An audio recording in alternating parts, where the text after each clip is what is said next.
up, guys? Eden here, and welcome back to this month's Q&A. I'm super excited to finally get this back on track. I'm releasing this a little bit later than I had originally intended, and there's just been a lot of stuff going on. Like I said, I've been working at the TV station recently, and I just switched over from a different schedule. Instead of working on night side like I normally do, I actually work a sunrise shift, which includes the fact that I work pretty much from 2 in the morning until 1 o'clock in the afternoon. It's a long, hard shift, and it's something that most people just really will not be able to get used to. I'm excited for the hours. It's a long, long day, hard process to push through, but I'm not complaining. And I'm trying to get as much stuff as I can done for you guys. I am super excited about all the upcoming things that are happening on the channel. Everyone who has stuck around and has been encouraging, thank you so much. And alright, so we're just gonna get straight into the Q&A. I got some really interesting questions this time around, so let's just hop into it, okay?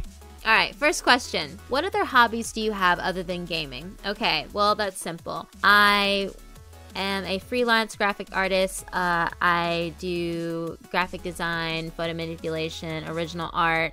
I also read, and I like to go out and hang out with my friends. Sometimes I go bowling. I know that's really weird, bowling of all things. I used to skateboard and rollerblade, and even every now and then I'll take out my rollerblades and rollerblade around my neighborhood. I like puzzles. I actually really enjoy jigsaw puzzles. They're one of the best things to be able to do when I just have some music going and just put a 1,000-piece puzzle together. Just lay it out across the table and put it together. It's pretty nice and relaxing.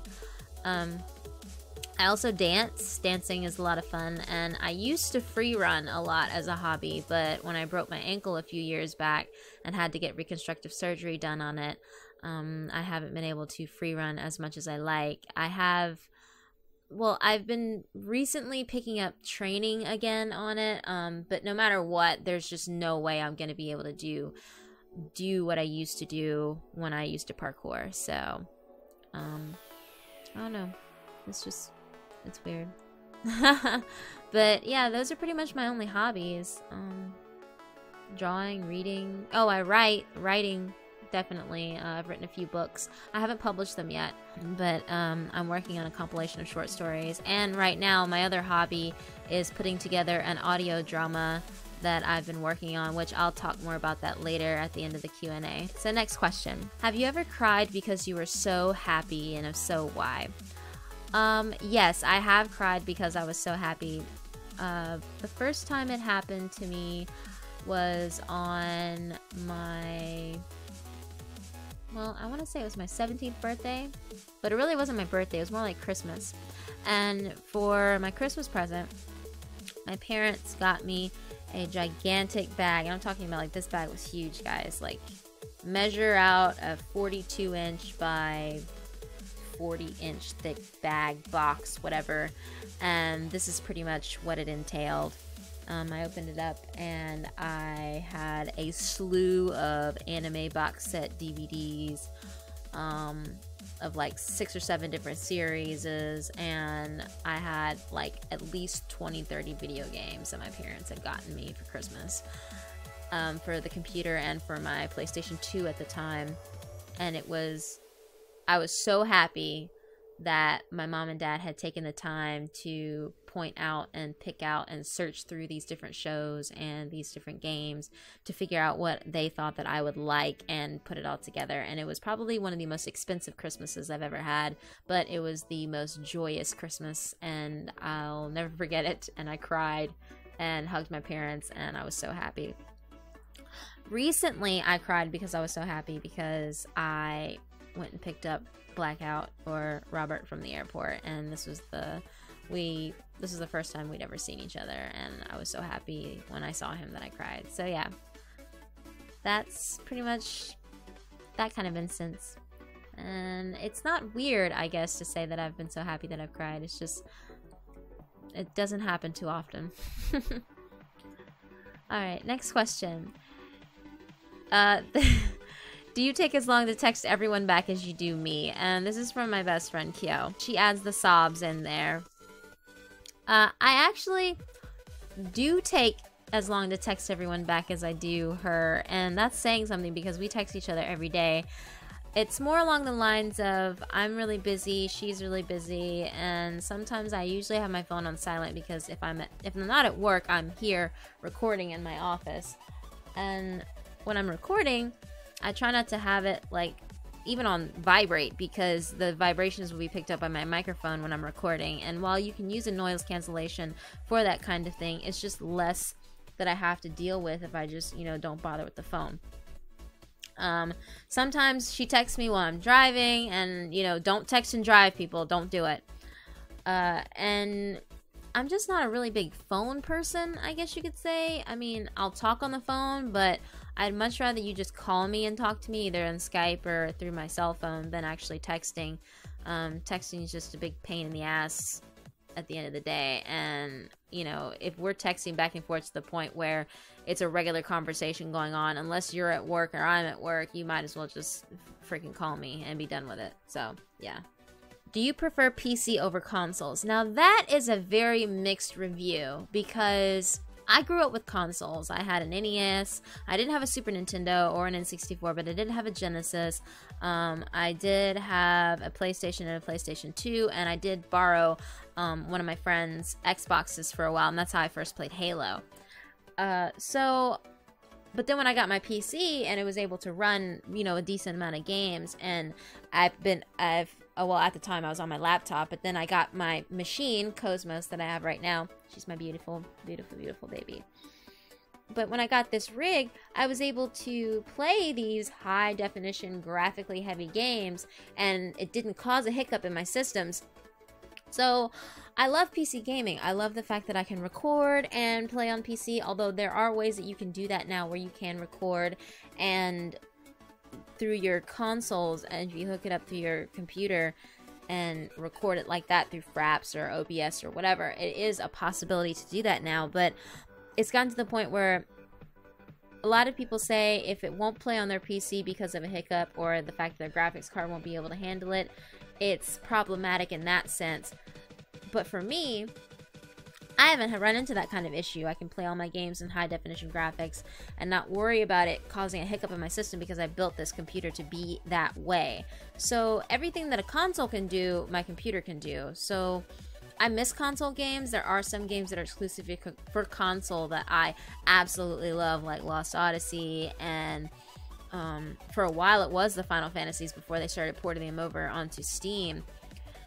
And just there's some beautiful games like Heavy Rain and Bayonetta and just a whole bunch of other different games. What's another one that's exclusively on console that I love?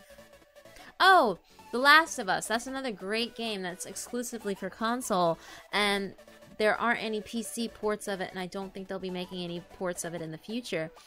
But those games are beautiful on the consoles, and I think the consoles do what they need to do and showcase what they need to showcase, and the PC has some perks as well. So am I PC Master Race?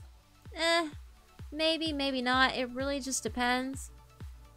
But they all have their perks and their ups and downs. So, but as of right now, lately I do prefer my PC because it's just more convenient, as well as the fact that a lot of the games that I play on here you can also play with a controller, so it's not that problematic to deal with and to handle.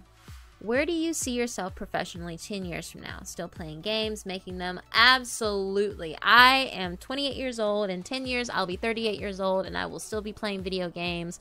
I will hopefully have made a few games or like been part of a project to make some games. That's always been a dream of mine, is to make a game, either a visual novel or a mobile game or something where I am part of this project to either do the character creation or to just be part of something that everyone can enjoy. And that's partially why I've been working so hard on this audio drama lately. I've been doing the character design for it, and I've been trying to go out there and scout my actors for my voices, and I'm getting together with my audio engineer later on today to talk about how we're going to put it together and produce it. But I'm super excited and I cannot wait. And that's just something that I think would be amazing. Is professionally, I don't know what I'll be doing. Maybe I'll be making games full time. Maybe I won't be. Maybe I will have become a full-fledged novelist or a designer for games or something. I don't know, but I do know for a fact that in 10 years, I will still be playing video games and I still will be loving them. And if I have a family by then, I will be influencing my children and have them play video games also. So who knows? I don't know. I just know that gaming will always be a part of my life. I will be that grandmother that's like playing, or that old granny lady that's playing video games at like 67 years old and still whooping ass. So yeah, I just that's just how it's gonna be. What sort of books, movies, TV shows are you into?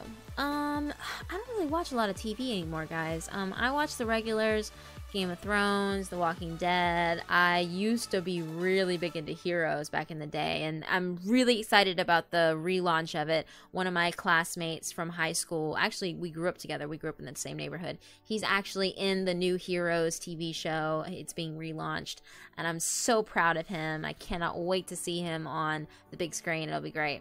I used to watch Entourage and Smallville, and I've been watching Gotham for a while. I'm kind of behind on that. And Green Arrow, or Arrow, rather. Just, those are the kind of shows, I guess, that I'm into. I loved Nikita, or La Femme Nikita. I loved the new Nikita show. That was actually pretty good. Well done as well. I just really like action shows, I guess, or shows that kind of drive me, but they kind of, I have to take a breather. Like 24, I had to take in doses because that show was just way too stressful. And of course, with The Walking Dead, it's the same thing. But that was a weekly thing, and I don't mind. I'm a huge zombie freak, fan, fanatic, whatever. So that was more enjoyable for me to watch. I used to watch Breaking Bad. I'm kind of about it right now. I did watch The Tudors when it was airing on TV, Borgia. I'm into the Da Vinci's Demon now, The Three Musketeers. Just, I don't know. It's kind of hard for me to place what kind of shows I like to watch. As far as books, I like a lot of fantasy, urban fiction, urban fantasy. I'm not too big on the slice of life stories. The romance novels, they're whatever. I like thrillers. Not really. Crime thrillers are nice. I like a lot of James Patterson, Agatha Christie. Murder mysteries are cool. Well, I say fantasy. Adult fiction, dystopian type era books. If anyone's read anything by I think her name is Mei Lu, or Lu Mei. She wrote the Legend series, which is a dystopian type era series of books. Of course, The Hunger Games, which is almost similar to Battle Royale combined with a bunch of other different things. As far as movies, I like most movies. I'm not a fan of romantic comedies.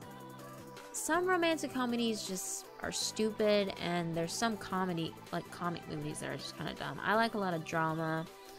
I love horror movies, and I love action adventure, action thrillers, crime thrillers, fantasies like Lord of the Rings and the Hobbit trilogy. I like animated films, of course, and I guess that's about all that is for that. I don't really think there's much else I can talk about with those. Have you ever been harassed online when playing a video game because you're a girl? Absolutely. Okay. So, back in my big Modern Warfare days, when I used to play Call of Duty Modern Warfare 2, 3, all that, I cannot tell you how many times when I was on multiplayer online, when I used to not, like, get on headset and talk, because it just wasn't important. Especially when you're trying so hard to focus and not get murdered. But after a while, I was with this group of guys, and they trusted me, or I trusted them enough to be able to hear my voice for once, and I spoke out. And one of the guys in the group was surprised, but the reaction that I ended up getting was from this stupid little 14-year-old kid when he found out that I was a girl, and he absolutely harassed me, asked to see my boobs, asked to, like, you know, get a hookup, and he wanted to message me privately, and just all kinds of, and over again, like, if I ever got killed, he said that I was a horrible gamer. If I ever killed him, he said that I was a, you know, that I was a bitch and all these other awful things. And I will say this: any girls who are gamers who play anything like Counter-Strike Global Offensive or CSGO, if you play Call of Duty, Black Ops 2, Modern Warfare, if you play Halo, if you play WoW, if you play Dota 2, if you play League of Legends, any of you girls out there who play games like that and you get shit on for playing the game and being talked about that you're a girl and harassed, just don't even bother dealing with that shit, okay? Just take it in stride and ignore them, because half the time they're just talking shit anyway, and it's just basic harassment. At least in League of Legends you can mute them. Same thing in CSGO, you can mute them. It's super easy, and don't let idiotic people ruin the game for you. Just don't, because they're not worth it. They're jackasses and deserve to get knifed in the back of the head at a spawn point before being shot in the face point blank with a shotgun. I'm just saying. If you could pick one old school game to get a true remake with the latest technology, which game would you pick? Well, that's already happening. That's happening with Final Fantasy VII. I'm so excited that it's getting a true remake with the latest technology, and I cannot wait for it to come out. It's being exclusive. Well, the first launch will be on the Sony PlayStation 4. I don't care if I don't have a PS4 at the time. I will get one specifically to play that game. I do not care. I'm looking forward to the changes that are happening, as long as they don't change the overall battle system in the sense of, like, they keep the materia customization and the basic battle system. They can change the random encounter thing. Like, that was the one thing that always used to piss me off in Final Fantasy VII, is like, you take 2 steps and you get into a random encounter. You kill him and then you take another 10 steps, random encounter again. That was the thing that drove me absolutely insane in any Final Fantasy game. So if they can change that aspect, up the ante on the colors, add a few side games, that would be fantastic, and I'm so looking forward to it. Amazing stuff. Cannot wait for the remake. Like, I've actually toned down my fangirlism right now because I'm trying to make this quick and to the point. But yes, true remake, Final Fantasy VII, it's happening. So excited. Get excited, everyone. It's coming out next year. Totally fucking stoked. If you had an entire professional game making team at your disposal, what type of game would you make? Storyline. That is so hard, because as much as I love horror games, there's so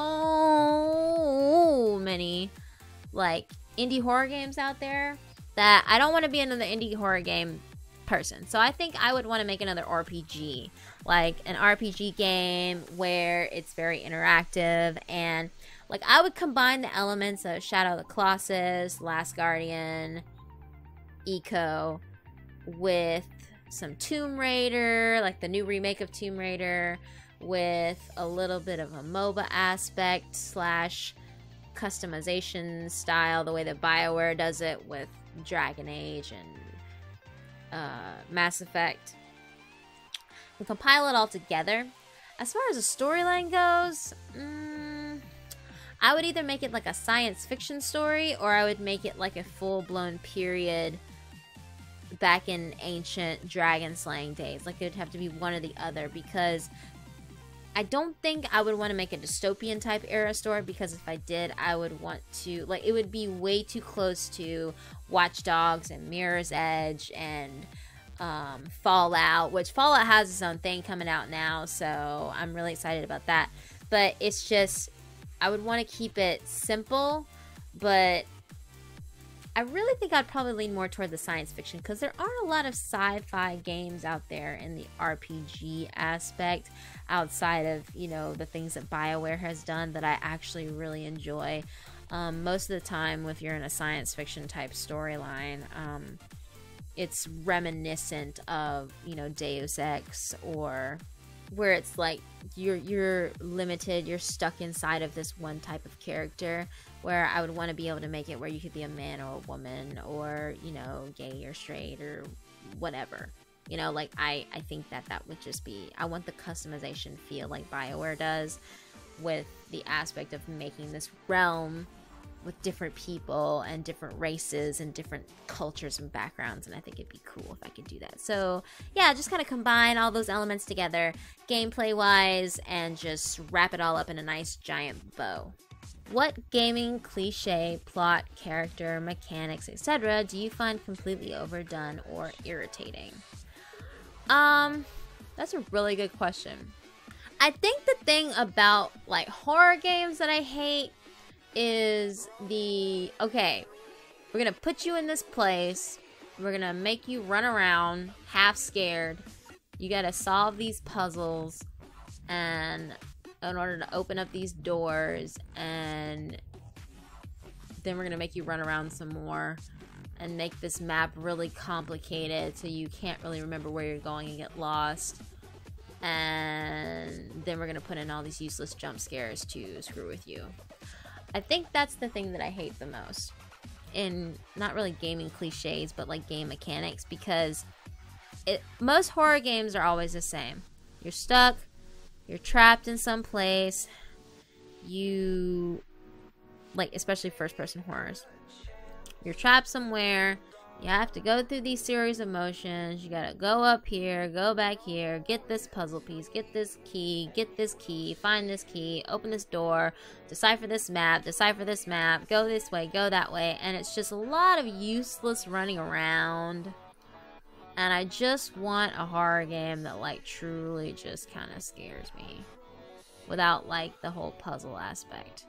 Just like an interactive story, almost, where you make choices, like you're asked questions, you run across something, almost like a visual novel aspect, where you can make choices, and the choices that you make determine, like, the story and how it progresses, kind of thing, but you're not having to run around and, like, put stuff together and, like, jerry-rig something and just some stupid shit like that. Like, I just don't like that in the aspect of horror games. Like, I shouldn't have to jerry-rig anything.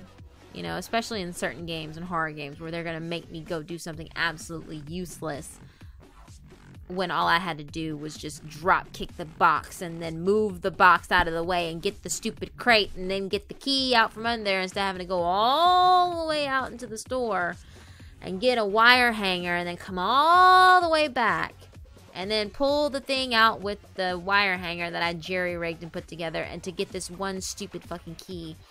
And I'm sitting here going, really? Really? For those of you who don't know what I'm talking about, that's a Silent Hill 3 reference. Drove me absolutely insane. Alright. If we had the power of full immersion virtual gaming, you could use it on any game whatsoever, which game would you pick? Mirror's Edge. The end. Okay, no, that's not really the end. But if we had the power for full immersion virtual gaming and you could use it on any game whatsoever, which game would you pick? Mirror's Edge. Because that literally puts you on the edge. Like, you're on the edge of these buildings, you're running around, wall climbing, parkouring, jumping up and down, sliding through cables, having to dodge things, and just, it's unbelievable. Can you imagine jumping from, like in the first scene where you're jumping onto that helicopter and then you see your reflection in the glass and then you drop down? Can you imagine how much of a rush that would feel? Like, it's insane. And some people think, you know, they'd go, oh, well, why don't you pick this game? You know, like the horror game. I'm like, no. No, the game terrifies me enough. I don't want to be fully immersed into the game like that, where I'm literally, like, having to fight for my life from this crazy-ass monster, this crazy-ass doctor, this crazy-ass woman, or this crazy-ass witch. Like, I don't want to deal with all that. No. But to just seem like I'm flying, that'd be great. The next game, of course, would have to be probably Mass Effect, because I love just science fiction. I love ships and being able to meet all the different races and to be Commander Shepard. You know, that'd be awesome. And to command my own ship would be great. But yeah, definitely Mirror's Edge. Without a shadow of a doubt, that would definitely be the game that I would want to do with live, like with a virtual gaming system that could fully immerse me in the game. Just hands down. Alright, and the last question is, if you have $1 million to spend, or rather, excuse me, is a statement. You have $1 million to spend. On what stuff would you spend it on? Well, first of all, if I ever had $1 million, if somebody gave me $1 million right now, the first thing that I would do is pay off my damn student loans. Okay, like I have one more loan I have to pay off, and I would be getting rid of that thing so fast. And probably the next thing that I would do is I would buy a fucking house. Like just a nice little plot of land and a house, have it paid for. Don't have to put any, you know, don't have to pay a mortgage, just pay property tax. And then whatever was left over, I would utilize to, well, I would use the rest of the money to help out my friends. Just straight up, if they were in a financial bind or if they were struggling with something, you know, I would give what I could to help them out and make sure that their needs were taken care of before I even thought about getting anything for myself. And then once we figured all of that out, and if there was anything left over, I would definitely use that to buy some better equipment, and I'd go see my friends, and I would definitely take a vacation. I have not had a vacation in almost 3.5 years, so definitely a well-needed break, just to relax and kind of chill out and get back to myself and just calm the fuck down. So yeah, that's it for this Q&A, guys. Thank you so much for listening in, and I really appreciate it. I can't wait for next month's Q&A.